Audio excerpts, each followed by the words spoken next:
오늘의 10분 말씀 누가복음 19장 11절부터 27절입니다.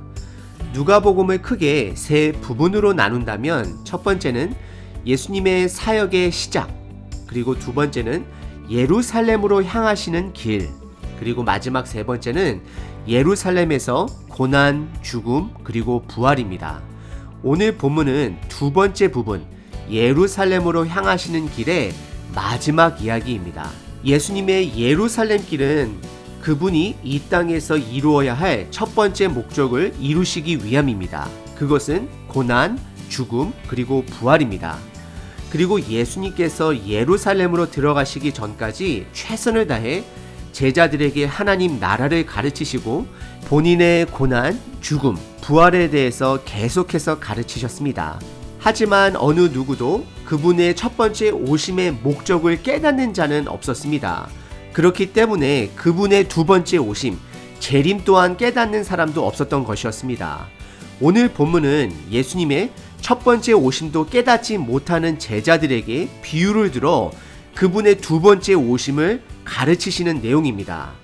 왜 예수님은 그분의 첫 번째 오심도 이해하지 못하는 제자들에게 그의 두 번째 오심도 비유를 통해 열심히 가르치시는 것일까요? 그것은 그들이 성령님의 도우심으로 예수님의 죽음과 부활 이후 예수님의 모든 가르침을 깨닫게 되는 때가 오기 때문입니다.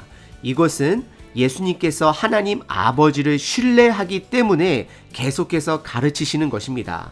그리고 제자들의 깨달음은 그들의 삶의 변화로 이어지게 됩니다. 저와 여러분들은 오늘 본문의 제자들보다는 예수님의 첫 번째 오심의 목적, 그리고 앞으로 오실 예수님의 목적 또한 더 잘 알고 있다라고 생각을 합니다. 하지만 저와 여러분들이 점검해 봐야 하는 것은 그 복음의 사실이 내 삶에 변화를 주었느냐입니다. 예수님이 나를 위해 죽어주심과 부활, 그리고 다시 오실 예수님의 재림의 사건을 깨닫고 믿는다면 우리의 삶은 변하게 되어 있습니다. 오늘 본문을 통해 내가 믿고 있는 예수님의 첫 번째 오심 사건과 앞으로 두 번째 오실 그 재림의 사건이 내 삶에 어떤 변화를 주었는지를 한번 돌아보는 시간 되시길 바랍니다. 오늘 본문의 시작은 11절, 그들이 이 말씀을 듣고 있을 때에 비유를 더하여 말씀하시니 이는 자기가 예루살렘에 가까이 오셨고 그들은 하나님의 나라가 당장에 나타날 줄로 생각함이더라 라고 시작됩니다. 전 본문 삭개오 이야기에서는 예수님께서 오늘이라는 단어를 두 번 사용하셨습니다. 첫 번째는 삭개오에게 오늘 너희 집에 머물어야겠다 말씀하시며 예수님의 구원의 적극성을 보여주셨습니다. 그리고 두 번째는 오늘 너희 집에 구원이 이루어졌다 말씀하셨습니다.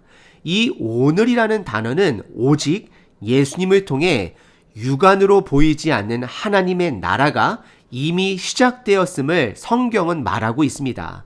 하지만 제자들은 그 하나님의 나라를 깨닫지 못하고 보지 못하고 이해하지 못하고 있습니다.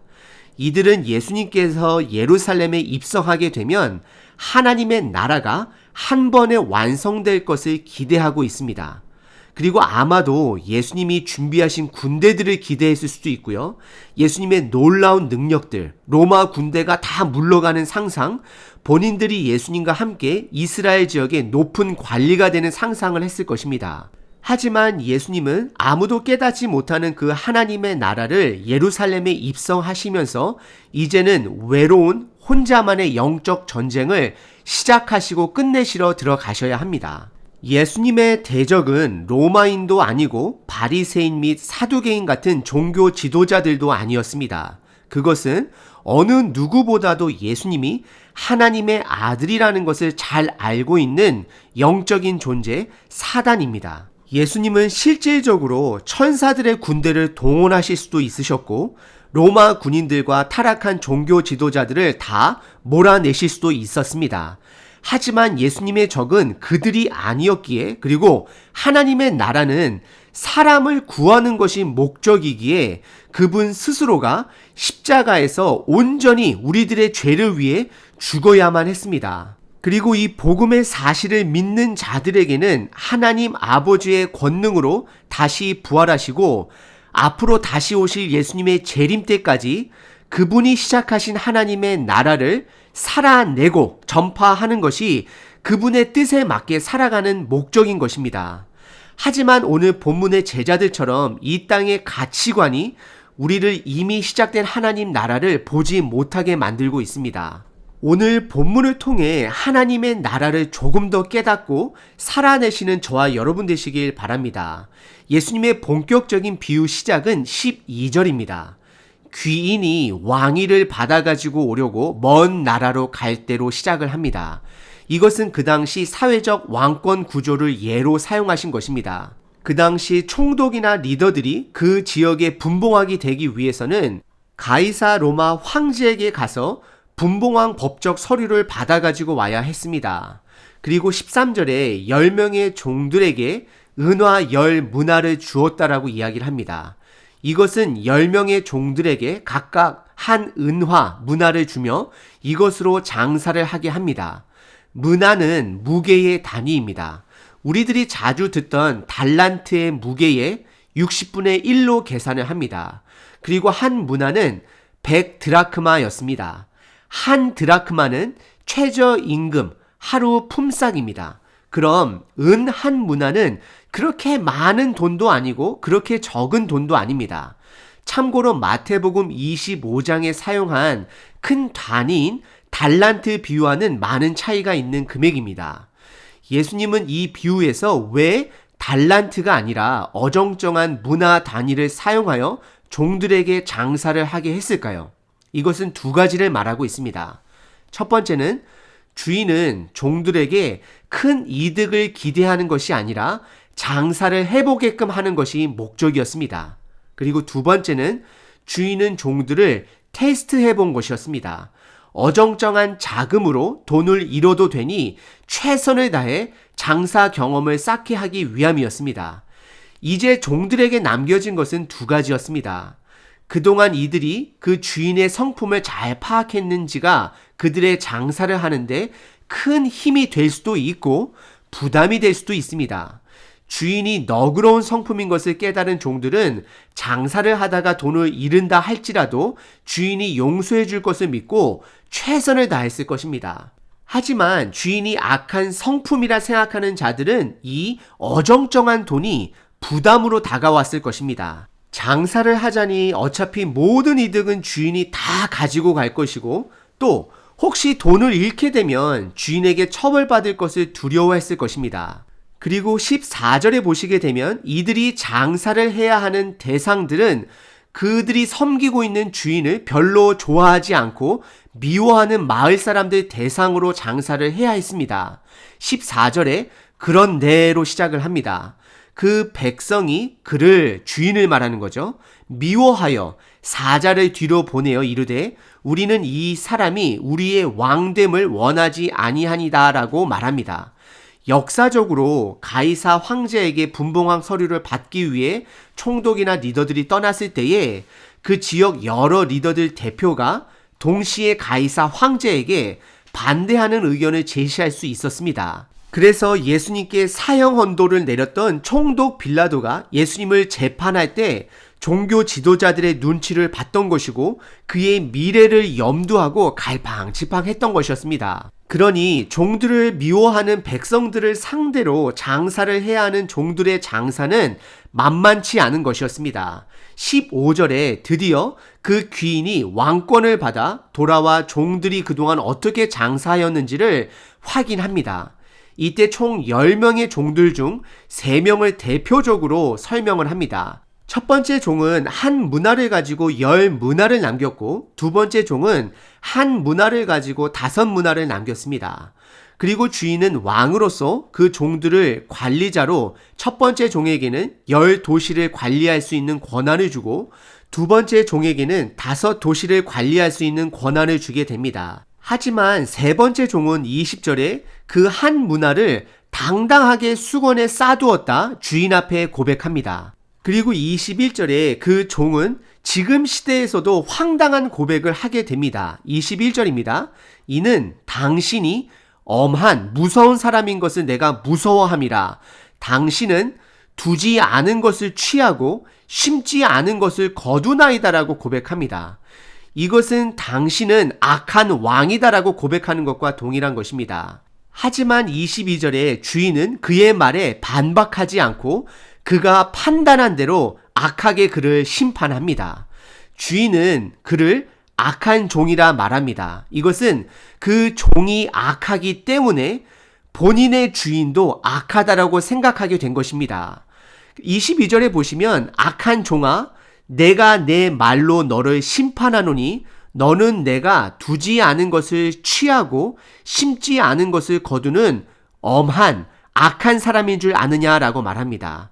23절에 그러면 어찌하여 내 돈을 은행에 맡기지 아니하였느냐 그리하였으면 내가 와서 그 이자와 함께 그 돈을 찾았으리라 말합니다. 이것은 우리들에게 두 가지 사실을 드러냅니다. 첫 번째는 주인의 목적은 돈에 있지 않고 종들에게 있었습니다. 그들이 장사하기를 원했습니다. 이것은 주인과의 관계에 집중하는 것입니다. 그동안 주인과 관계가 있어야 했고 그 주인을 잘 알아야 했고 신뢰해야 했고 장사를 했어야 하는 것이었습니다. 하지만 세 번째 종은 그 관계에 실패한 것이고 불순종한 것이었습니다. 그리고 두 번째는 이 악한 종은 주인의 이득에는 전혀 관심이 없고 오로지 본인의 이득에만 관심이 있음을 성경은 보여주고 있습니다. 그러니 그 당시 큰 값어치 없는 것은 수건에 싸는 문화인 것인데 그냥 그 돈을 수건에 쌓아두고 관심도 없었다라는 것을 성경은 말하고 있습니다. 이 종은 본인의 종된 신분을 망각했던 것이었습니다. 그리고 26절에 이 종이 가지고 있었던 한 문화도 빼앗기고 더 나아가 27절에서는 이 종들이 장사를 했던 세상에서 왕을 미워했던 자들을 이 왕이 직접 심판하는 장면으로 비유를 마치고 있습니다. 이 비유는 다음과 같은 7가지로 요약할 수 있습니다. 첫 번째는 예수님께서 예루살렘 입성을 앞둔 상황에서 그의 두 번째 오심, 즉 재림에 대해 제자들에게 미리 비유로 가르치는 것입니다. 두 번째는 그 귀인의 여행길은 예수님의 죽음 그리고 부활 이후 제자들을 잠시 떠나 있는 기간이 있을 것을 말하는 것이고 언젠가는 다시 돌아올 것 또한 그들에게 알려주는 것입니다. 그리고 세 번째는 예수님께서 다시 돌아오기 전까지 그분을 믿는 자들에게는 임무가 있음을 성경은 말하고 있습니다. 네 번째, 그 종들이 장사를 해야 하는 세상은 예수님을 미워하는 자들을 대상으로 하는 장사라는 것을 말하고 있습니다. 다섯 번째, 그리고 그 장사의 목적은 이윤이 아니라 장사를 하는 그 자체에 있음을 말하고 있습니다. 여섯 번째, 장사를 하는 마음가짐은 예수님이 어떤 분인가를 먼저 관계를 통해 깨닫고 그분을 신뢰함으로 장사를 해야 하는 것입니다. 세 번째 악한 종처럼 예수님과 전혀 관계하지 않아 그 주인을 본인처럼 악한 자라 오해해서는 안 되는 것입니다.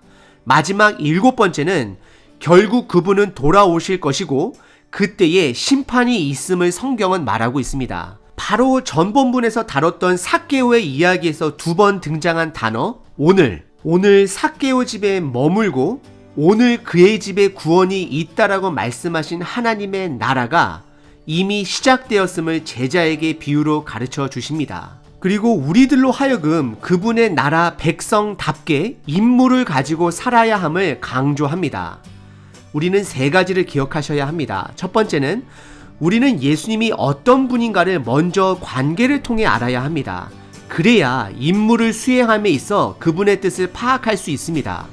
세상에서도 가게의 주인의 마음을 파악하고 일하는 사람과 주인이 시키는 것만 일하는 사람과는 큰 차이가 있습니다. 두 번째, 우리는 나의 이득이 아닌 그분의 이득을 위해 살아야 합니다. 왜냐하면 그분은 나를 위해 그분 자신의 목숨까지 우리에게 주신 분이기 때문입니다. 세 번째, 우리는 세상의 방법이 아닌 예수님의 방법으로 이 땅을 살아내야 합니다. 우리의 목적은 장사를 통해 이윤이 목적인 것이 아니라 그냥 장사를 하는 그 자체가 목적인 것입니다. 왕에게 있어 그 한 문화는 아무것도 아닙니다. 이것은 어떻게 보면 주인이 돈을 위해 돈을 투자하는 것이 아니라 종을 위해 돈을 투자하는 것입니다. 우리의 장사는 복음대로 우리들의 삶을 살아내는 것입니다. 그리고 우리가 장사를 하는 이 시대는 예수님을 미워하는 시대입니다. 만만하지 않습니다. 하지만 우리의 주인 되신 예수님은 언젠가는 돌아오십니다. 그리고 그때에 우리의 수고를 아실 것입니다. 오늘 하루도 우리 눈에 보이지 않는 하나님의 나라 백성으로 살아내시는 하루 되시길 바랍니다. 그리고 눈에 보이지 않는 영적 전쟁 또한 인지하시는 하루 되시길 바랍니다. 우리들의 적은 사람이 아닙니다. 하나님의 뜻을 반대하는 영적 세력입니다. 주 예수님의 이름으로 다시 한번 힘을 내시고 승리하시는 하루 되시길 바랍니다.